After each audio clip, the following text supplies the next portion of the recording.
ഇതെല്ലാവരും ഇങ്ങോട്ട് നോക്കിയേ, ഈ കുഞ്ഞിക്കോഴിനെ കണ്ടോ? ഇതാണ് മലേഷ്യക്കാരനായ മലേഷ്യൻ സെറാമ. ലോകത്തിലെ ഏറ്റവും ചെറിയ കോഴിയാണ് കേട്ടത് മലേഷ്യൻ സെറാമ. നമ്മുടെ ഒരു പ്രാവിൻ്റെയോ അല്ലെങ്കിൽ ഒരു കാടക്കോഴിയുടെ ഒക്കെ വലിപ്പമാണ് ഇവർക്ക് ഉണ്ടാവുള്ളൂ. അടിപൊളിയല്ലേ? വലിപ്പക്കുറവ് മാത്രല്ല കേട്ടാ മൂപ്പരുടെ പ്രത്യേകതകള്. കാല് കാണാത്ത തരം താഴെ മുട്ടി കിടക്കണ ചിറക്, പിന്നെ അതുപോലെ തലയും വാലും കൂട്ടിമുട്ടും എഴുന്നേറ്റ് നിന്നാല്. പിന്നെ നടക്കണ കണ്ടു കഴിഞ്ഞാൽ നമ്മുടെ മനുഷ്യന്മാര് തല ഉയർത്തി നടക്കണ പോലെയാണ്, നെഞ്ചു വിരിച്ചൊരു നിപ്പുണ്ട്. ഇതാണ് മലേഷ്യൻ സെറാമയുടെ മറ്റ് പ്രത്യേകതകൾ. അപ്പൊ ഇതിന്റെ മുട്ട നമുക്ക് വല്ല ഉപയോഗം ഉണ്ടാ? മുട്ട കഴിക്കാൻ പറ്റും? പിന്നെന്താ, കഴിക്കാലോ. പക്ഷേ ഒരു 300 രൂപയാണ് ഒരു മുട്ടയ്ക്ക് വില. അത് കേൾക്കുമ്പോൾ കഴിക്കാൻ തോന്നില്ല അല്ലേ? അപ്പൊ ഇതിന്റെ ഇറച്ചിയും കഴിക്കാം, പക്ഷേ ഒരു കാടക്കോഴിയുടെ വലിപ്പമുള്ളൂ.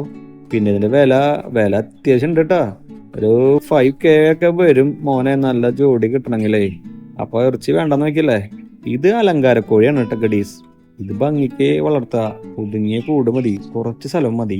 ഒരു ഭംഗിയാണ്. ലോകത്തിലെ ഏറ്റവും ചെറിയ കോഴിയല്ലേ? ഇതിന്റെ പെടക്കോഴികൾ കണ്ടില്ലേ, എന്ത് ചെറുതാ. ഇതിപ്പോ മുട്ടയിടാറായ പ്രായമായിട്ടുണ്ട്, കോഴി തുടങ്ങിയിട്ടുണ്ട്. പക്ഷെ വലിപ്പം നോക്കിക്കഴിഞ്ഞാൽ ഒരു കോഴിക്കുട്ടിയുടെ വലിപ്പമുള്ളൂ. അപ്പൊ വീണ്ടും കാണാട്ടാ. Okay, bye.